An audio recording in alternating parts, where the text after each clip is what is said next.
राम राम भाई सारा ने हर हर महादेव। प्रवचन सरिता के एक और नए अध्याय में आप सबका स्वागत है। आशा करता हूँ कि सभी मेरे छोटे बड़े भाई बहन सब स्वस्थ होंगे। तो भाई आज हम एक और गंभीर विषय पर चर्चा करेंगे। जो आजकल हमारा युवा वर्ग है, हमारे छोटे भाई हैं, वे सारे गलत दिशा में चालन ना रहे हैं। नशे पते की जो लत पड़ना करी आज सबका है, उस बारे में हम चर्चा करेंगे। किस तरीके से बचा जा सका है, अपने मन से यह चीज़ के ऊपर काटी जा सके है।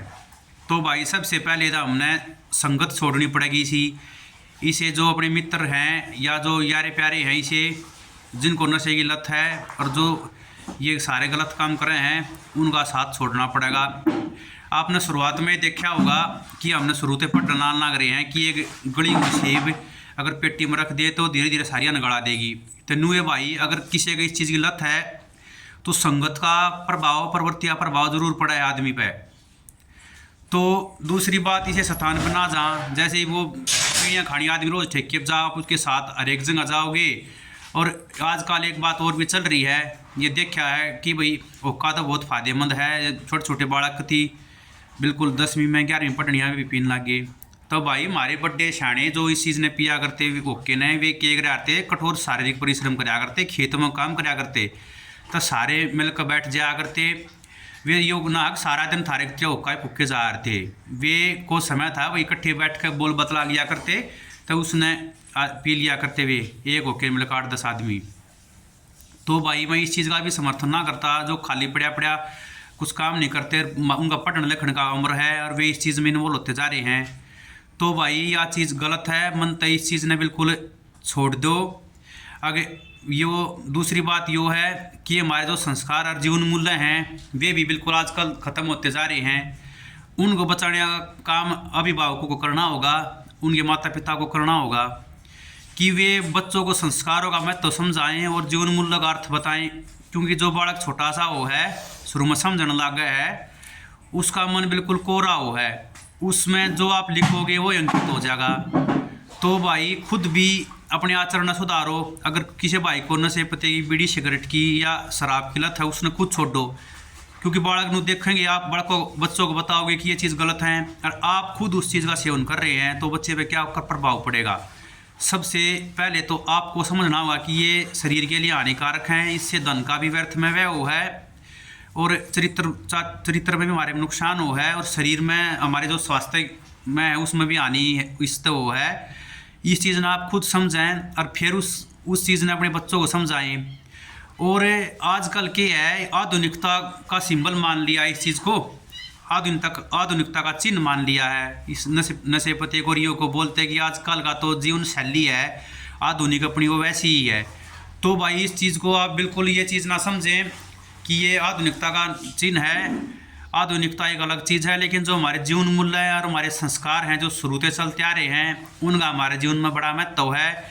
इससे एक उज्ज्वल चरित्र का निर्माण होगा और वो उज्ज्वल चरित्र का निर्माण अपने बच्चों का आपको ही करना है। आप बच्चों को प्रेम से समझाओ कि क्या अच्छा है क्या बुरा है, और सबसे पहले उस आचरण का आप अपने जीवन में पालन करें। उस आचरण का अगर आप अपने जीवन में पालन करेंगे तो आपकी देखम देखा बालक हैं जो वे भी इस चीज़ में समझेंगे कि संस्कारों का क्या महत्व है और हमारे लिए क्या अच्छा है और क्या बुरा है। और दूसरी बात भाई, बच्चा ने भी यह चीज़ समझनी पड़ेगी, जो हमारे छोटे भाई हैं, कि माँ बाप से बड़ा इस सृष्टि में कोई भगवान नहीं है, कोई भी आपका हितैषी नहीं है। और जो ये मित्र यार बात सब नए नए बनाओ हो, ये रोज़ बदलते रहे हैं, लेकिन माँ बाप का जो उपकार है, एहसान है, वो आदमी अनंत जन्म लेकर भी नहीं उतार सकता कि उनके कारण ही हम इस सृष्टि में आए हैं, हमने ये मनुष्य देह मिली है। इस चीज़ ने हमारे छोटे भाई भी अपने ध्यान में रखें। और जो आपके माता पिता हैं वो आपके सबसे बड़े हितैषी हैं, वो अभिभावक हैं, उनकी बात ना आप मानो। बाहर ये रोज़ नुके हैं ऊपर जाके जो आप देगा आजकल तो ये काम सब कर रहे हैं, तू भी करे, तो यह सब सारी बात गलत है। और दूसरी बात यह है, अगर किसी आपके मित्र दोस्त में या कोई गलत लत नशे पते की है, तो उसको आप समझाओ कि इस चीज़ ने वो छोड़ दें। इस तरह उसके शरीर की जो है वो भी हानि होगी और चरित्र का विनाश होगा।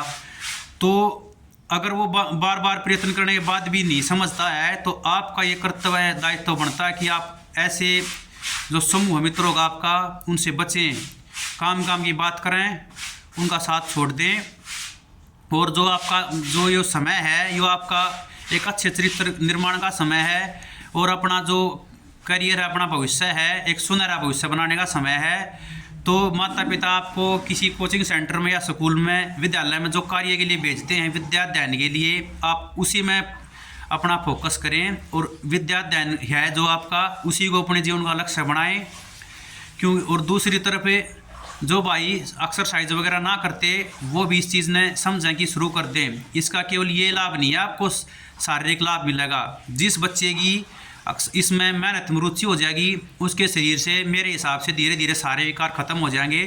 क्योंकि जो चीज़ अपने मन में बच जाएगी उसका लगन लग जाएगी पढ़ाई लिखाई की और मेहनत करने की। क्योंकि हमारा जो इस उम्र में जो समय है वो इस चीज़ का है।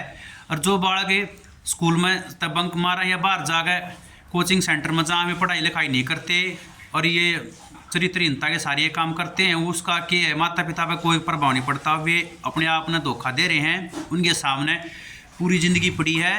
तो भाई अपने भविष्य ने बर्बाद मत करो, छोटे भाइयों समझ जाओ और एक अच्छी अपने जो चरित्र की है उसका निर्माण करो और अपने पढ़ाई लिखाई में जुट जाओ। जो आपका ये भी समय है यो मान लो आप गोल्डन टाइम है, यो दोबारा लौट कर नहीं आओगा, फिर एक बार चलेगा आता है। इसमें मेहनत कर जाओगे, अच्छा जो आपके गुरु आपके शिक्षक हैं उनकी देख रेख में अच्छा पढ़ जाओगे तो जीवन में कि सफल हो जाओगे, कर्ण खान लाग जाओगे ना। तो भाई ये जो और हैं दूसरे रास्ते ये तो आपने सीधे बर्बादी की तरफ ले जाएंगे। इससे आपके चरित्र का विनाश होगा, स्वास्थ्य का विनाश होगा और पूरी ज़िंदगी आपने दुख के सिवा कुछ नहीं मिलेगा। तो आशा करता हूँ भाई आज इस वीडियो के द्वारा आप जीवन मूल्यों और चरित्र का जो और संस्कार का जो महत्व है वो समझ गए होंगे। तो इस चीज़ पर माता पिता भी ध्यान दें और मेरे जो छोटे भाई हैं वे भी ध्यान दें। आज के लिए इतना ही। प्रवचन संहिता में एक नए अध्याय में फिर मुलाकात होगी। तब तक के लिए भगवान का स्मरण करते रहें और विद्या अध्ययन है जो अपना समय पर वो नित्य करते रहें। राम राम भाई सारा ने हर हर महादेव।